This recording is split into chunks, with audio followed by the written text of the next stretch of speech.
Salut tout le monde, aujourd'hui on se retrouve pour une nouvelle vidéo. Donc c'est la vidéo présentation de mon aquarium, de mon aquamédic.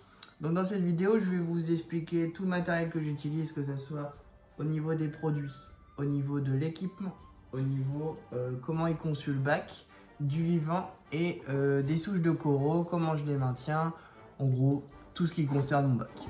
Donc du coup, pour commencer, ce bac c'est un aquamédic. Il fait à peu près 350 litres net. Donc je compte la décante, tout ça à peu près net. Donc sinon ça fait 400. Il est constitué de à peu près 80% de pierres vivantes et 20% de pierres mortes qui maintenant sont devenues des pierres vivantes depuis le temps. Ça fait à peu près 4 ans que je l'ai le bac. Il m'est arrivé beaucoup de choses dessus. En commençant par de la Cervera, de la Valonia, et puis j'étais pas très assidu au niveau des paramètres, je m'y connaissais pas assez, comme tout le monde on fait des erreurs. J'ai appris, j'ai trouvé des gens qui m'ont conseillé, qui m'ont aidé, et du coup bah voilà ce que ça donne. Donc ça a l'air de plutôt bien tourner pour l'instant. Au niveau de l'éclairage, c'est 2 Hydra 64 HD. Au début, j'étais sur de l'Azaqua. J'ai changé pour aller sur de l'Evergrow. Et là, j'ai le projet d'un futur bac. Et du coup, j'ai acheté ces hydras pour le futur bac. Et du coup, j'adapte mes coraux dessus en attendant. Parce que le futur bac, il y en a encore pour un petit moment. Mais autant le faire tout de suite, de toute façon c'est de la bonne marque, c'est des super rampes, tant mieux. Ensuite au niveau du brassage, j'ai une Reefwave 45 et une, ici, j'ai une Nero 5. Mes conseils dessus, la Reefwave c'est sympa pour faire une houle, tout ça. Mais attention, c'est très fragile au niveau des pièces quand la coralline où tout est bien incrusté, quand on va pour la nettoyer. C'est vraiment compliqué à pas casser de pièces, surtout les petits joints autour des rouleaux. C'est super chiant, enfin en tout cas pour ma part, peut-être que je m'y prends mal, mais je galère. Pour la Nero 5, impeccable. Sincèrement, je pense que ce sera le genre de pompe que je vais prendre pour le futur bac, je vais en rajouter, car on va passer d'un 350 net à un 800 litres. Donc ça va être pas mal, hein, on va pouvoir faire un beau projet. Mais sinon oui, l'application est super simple. Je vous mettrai comment je brasse. Je vais vous mettre par ici à peu près. Comment je brasse, comment c'est détaillé. Mais vraiment c'est super simple comme application. Surtout bah, du coup avec les hydras, tout est relié à Aquaelimination. C'est vraiment la meilleure application je trouve sur le marché. J'ai une pompe de remontée Tunes je crois, donc dans mes souvenirs. Je sais plus vraiment, je l'ai acheté avec le bac. Pour l'écumeur, j'ai un écumeur Red Sea. J'étais parti sur un Bubble King, mais j'ai voulu l'ouvrir et je l'ai cassé. Tout simplement, voilà, le mec pas doué, on va dire. Et du coup, je suis reparti sur un Red Sea.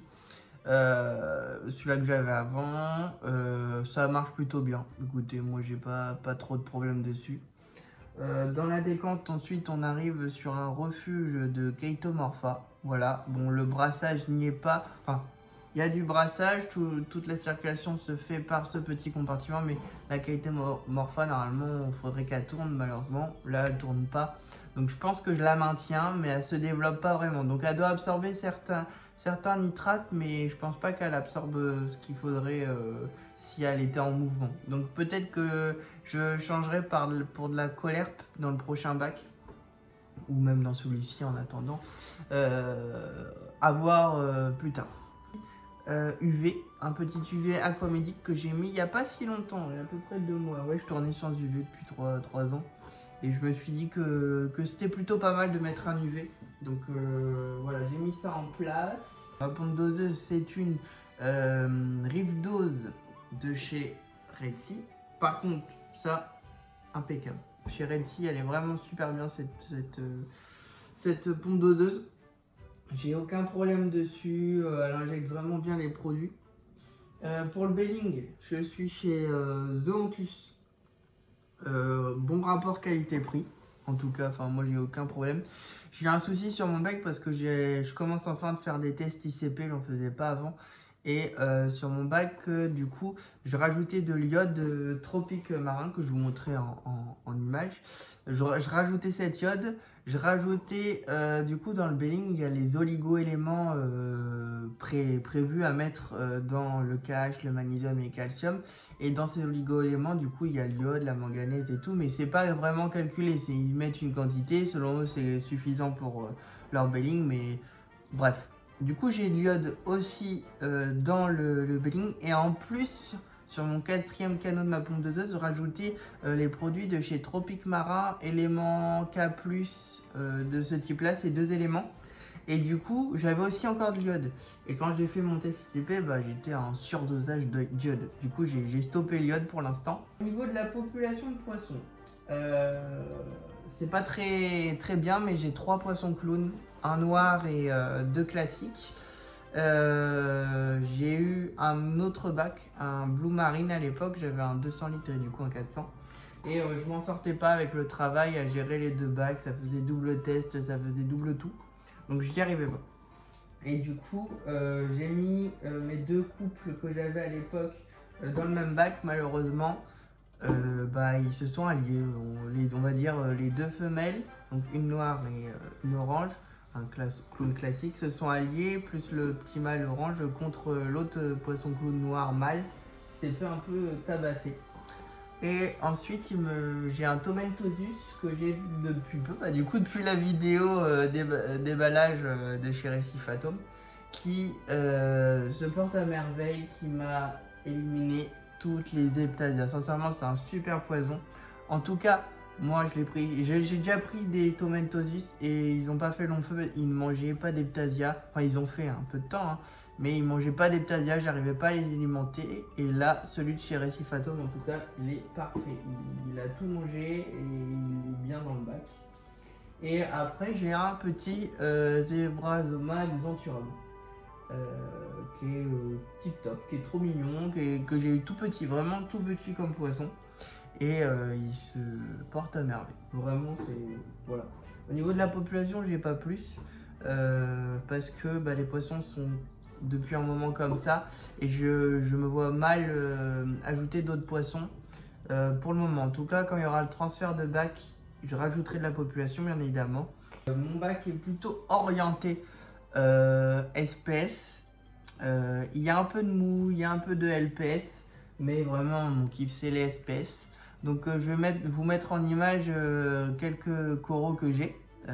J'ai du Monty Para Fire Forest. Malheureusement les couleurs sont pas encore top, hein. Là on travaille sur ça, sur les oligo-éléments. Parce que le Fire Forest, normalement, il est censé avoir corps vert et polype rouge. Malheureusement, le mien, le vert, il est vraiment très pâle, il est à la limite du blanc. Mais il pousse très bien, hein. Il est super beau dans la pousse, dans les polypes, mais il n'a pas la couleur qu'il est censé avoir. J'ai du Montipora un peu partout, hein. J'ai du Montipora plateau, du Montipora branchu rouge, qui est là en ce moment, il est en train d'exploser. Je pense que c'est le fait que mes paramètres soient stables, il se met à pousser mais d'une force, bah tant mieux, je suis très content. Ensuite au niveau des Montipora, je crois que j'ai un Montipora digita si je me trompe pas. J'ai des Colastrea, j'ai du vert, j'ai du bleu qui sont super beaux. Oui, ça c'est LPS, pardon, je me suis trompé. Au niveau des LPS, je vais aller sur la catégorie LPS et je reprendrai sur la catégorie SPS pour parler des Acropora. Mais en tout cas, au niveau des LPS, j'ai du Colastrea, j'ai du Galaxea qui est en train, pareil, d'exploser. Il se met à s'encrouter dans la pierre. Faut que je fasse gaffe parce que du coup, il est à l'opposé sur la roche de Philia, mais c'est un corail qui est très urticant et du coup, il faut faire très attention. Ensuite, j'ai le Philia Parancora, si je ne me trompe pas. Ça, c'est pareil, je sais qu'il y a une différence au niveau du squelette, mais Parancora, j'ai trop du mal à bien savoir. J'ai un Pectinia Space Invader qui est magnifique, qui se met pareil à exploser, il se met à bien pousser, il a une super couleur, vraiment il est super beau. J'ai du Trachyphilia, j'ai du Catalaphilia, J'ai beaucoup de coraux, en fait j'ai eu pas mal de coraux durs LPS. Et au niveau des mous, j'ai deux très gros sarcophytons. C'est pour ça que je tourne sur du charbon actif également. Pour ceux qui ne savent pas, quand on met du charbon actif dans notre bac en continu, pas pour juste mettre l'eau cristalline et enlever quelques polluants, si on le laisse à long terme quand on a un bac mixte, ça permet d'absorber les toxines que relarguent les sarcophytons, surtout les coraux cuir, donc l'obophyton, tout ça. Et ces coraux cuir, ils relarguent une toxine qui font que les SPS, tout ça, ils ont du mal à se développer. Et ça limite en fait les pousses. Et du coup, je tourne sur ça en continu, je le change tous les mois. Du coup, voilà. Et aussi, j'ai pas de... Pareil, je pars un peu partout, je suis désolé. Je reviens sur le fait que je n'ai pas de micro-bague. Je tourne sur la ouate, voilà. À la sortie d'eau, je mets de la ouate, je la change au bout de 4-5 jours. Hop, basta, j'en remets une nouvelle. C'est parfait. Partons sur les coraux mous avant de revenir sur les acroporas. Du coup, au niveau des mous, voilà, je vous ai dit, j'ai sarcophyton. J'ai quelques petits Ricordea Yuma. Ils sont très beaux. J'ai un orange et un bleu qui me fait beaucoup de boutures en ce moment. Et après, bah, c'est des zoanthus. J'ai les zoanthus qui fondent à un endroit, qui sont en train de se détériorer. C'est sûrement dû au fait que les acroporas poussent tellement qu'ils n'ont plus d'éclairage. Donc malheureusement, ils ne peuvent plus se développer avec la lumière. Donc j'ai du Rasta. Et après j'ai plusieurs souches, mais vous dire les noms exacts, j'ai pas. C'est des souches qui sont vendues un peu sur le pied.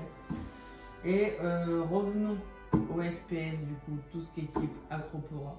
Le gros acropora que j'ai ici, vous voyez là, c'est un millépora, bon, qui est pas très beau, hein, je vais pas vous le cacher, mais en tout cas qui pousse super bien, qui a repris du poil de la bête et je pense qu'il deviendra très beau à l'avenir. En tout cas, les couleurs sont pas là pour l'instant, c'est de ma faute.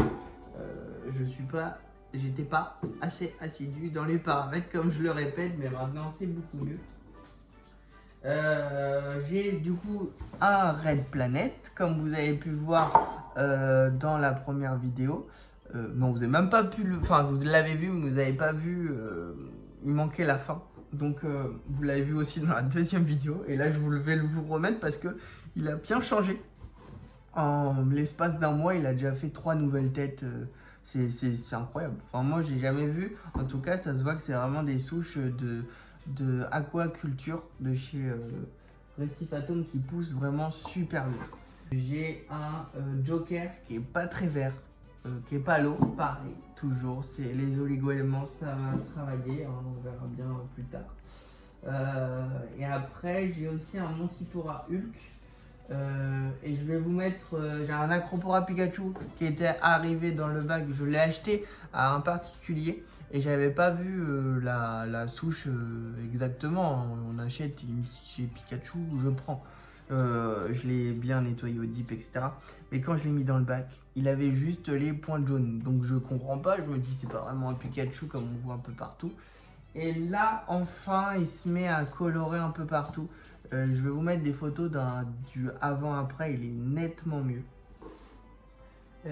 Donc c'est super, je suis super content parce que c'est super dur, c'est super long en fait les coraux à bien se plaire dans le bac.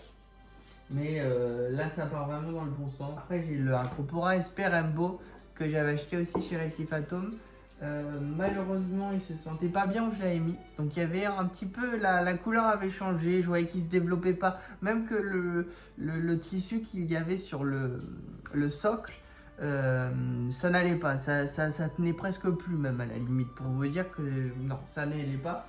Et du coup je l'ai changé de place, je l'ai mis à un côté un peu plus ombre et un peu moins au brassage, et là il reprend de la couleur. Et les polypes sont bien ressortis, ça fait plaisir. Vraiment, ça fait plaisir parce que c'est le corail que je rêvais d'acheter. Et quand je l'ai vu que c'était lui qui allait pas du tout bien, j'étais dans le mal. Mais du coup, important, observez vos animaux. Ça c'est le conseil de fin de vidéo parce qu'on est bientôt sur la fin, je vous ai fait à peu près le tour. Observez vos animaux, comment ils réagissent. Quand on met un corail, c'est pas sûr qu'ils, même si tous les cases sont cochées, c'est pas sûr qu'ils s'y plaisent. Peut-être que dans le bac où il était peut-être pas dans les critères qu'il devait avoir, mais il s'y est plus, il s'est développé. Et vous le mettez dans votre bac, vous êtes dans les critères qu'il est censé y avoir, et il se plaît pas. Bah, c'est pas grave, on le déplace. C'est pour ça que c'est important de garder les socles. On le déplace, on le recolle à un autre endroit, on voit si ça s'ouvre bien, si voilà, et si ça marche, nickel. Mais toujours faire gaffe, c'est quand on positionne l'animal, on regarde s'il va bien ou pas. C'est un corail, c'est comme ça, c'est un animal, il a besoin d'avoir ce qu'il demande, tout simplement. Et ça va d'une souche à l'autre, hein, c'est comme ça, il a été élevé dans ces conditions-là, bah on essaie de lui donner les mêmes conditions. Je dis pas que si on prend des accros à avoir 42 nitrates chez l'un et 0 nitrate chez l'autre, c'est sûr on peut pas tout respecter pour les deux. Mais en tout cas on essaie de leur donner les meilleurs paramètres pour qu'ils se développent. Et pour moi c'est ça le plus important, c'est bien étudier son projet, bien de connaître les animaux avant qu'on les achète. N'achetez pas sur des coups de cœur. C'est ça qui est super important aussi. Quand vous allez en animalerie, déjà moi il y a beaucoup d'animaleries que je conseillerais pas parce que c'est des vendeurs, c'est des professionnels, ils sont pas là ils veulent donner des conseils mais ils sont pas là vraiment pour donner des conseils, ils sont là pour vendre. Donc moi j'ai acheté plein de coraux chez des professionnels qui ils s'en foutaient, ils vous disent oui c'est sûr c'est bon. Et ben en fait on achète des coraux de mariculture et encore des souches sauvages et nous on est débutants, on se dit allez c'est bon, le bac est stable, on peut mettre des coraux durs et ça va au crash direct parce que les coraux ils ont besoin d'une stabilité, on leur donne pas cette stabilité dès le début parce que on est niveau intermédiaire on va dire, et du coup ça meurt, on comprend pas, ça nous dégoûte et on arrête rapidement le récifal. Donc achetez sur les sites de VPC connus, Marine Home, Récifatome. Moi je suis allé à All Marine, c'est vraiment bon, là c'est de la mariculture, mais c'est des souches qui ils envoient pas n'importe quoi, ils font super gaffe à leurs animaux.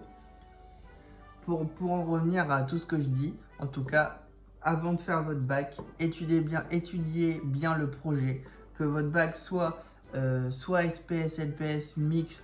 Étudiez bien le brassage que vous voulez mettre, l'éclairage que vous voulez mettre. Faire attention aux parts, ça je vais faire gaffe sur le prochain bac. Attention aux parts où on met les animaux. La population de poissons, si elle n'est pas trop importante, si elle n'est pas assez importante, si les animaux vont bien ensemble, s'ils viennent bien du même milieu. Un bac, ça se réfléchit de A à Z, de la conception à les animaux qui vont dedans. En tout cas, je pense que j'ai tout dit. J'espère que ça n'a pas été trop long.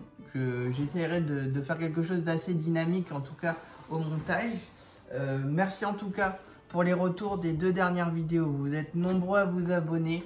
Ça fait très plaisir. Je pensais pas avoir un accueil aussi rapidement, aussi positif sur mes vidéos, donc ça fait très plaisir. Ça incite à faire d'autres vidéos, je continue. J'ai déjà des idées d'autres vidéos qui vont être beaucoup mieux que de la parlotte, qui vont être beaucoup plus animées, du déplacement, des réceptions, parce que bien évidemment sur le futur bac on aura de la réception, et des tutos parce que je pense avoir un peu de connaissances et vous aider en tout cas pour les débutants. Je dis pas pour les experts, les gens qui ont des super bacs, je peux pas vous aider, vous êtes trop forts, mais en tout cas pour ceux qui se lancent, qui ont besoin d'avis, de conseils, vous êtes sur la bonne chaîne, il y aura des vidéos pour vous et c'est que le début. Donc merci en tout cas de me suivre, n'hésitez pas à vous abonner, à laisser un petit like et je vous dis à la prochaine. C'était Ryan, ciao.